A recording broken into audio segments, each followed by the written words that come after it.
Ate, ano po yung number niyo po sa GCash?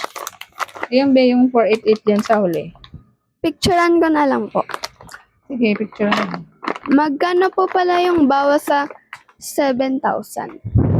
140 yung charge no. Okay. Sige po. Then, nakapag-send na po si Mama sa GCash. Ito po reference.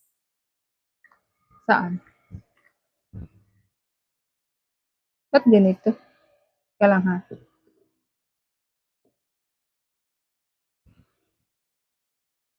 Magkano sinin? 7,000 po. Sinama na po yung charge.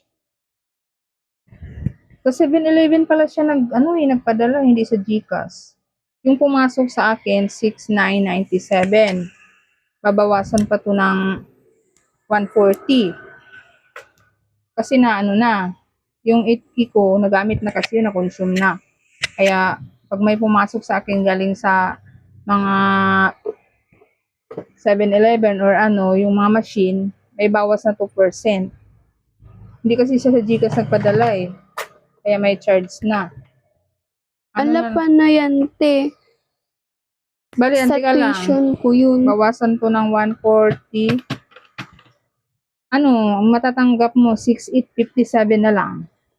Ala pa na yan, te. Kulang pa yan sa tuition ko tas sa allowance. Sabihin mo sa mama mo kasi sa siya pala nagpadala, 7-Eleven. Sa kanya, walang charge. Pero pagdating dito, may charge na. Bawas na yung pumasok. Tingnan mo yon. Pakita ko sa'yo. Ayan 6,997. Babawasan pa yun ng 140 kasi may charge sa akin. Sige po, tanong ko na lang po si Mama. Oo, ganun talaga yun. Pag nagamit na yung free na 8K, may charge na 2%.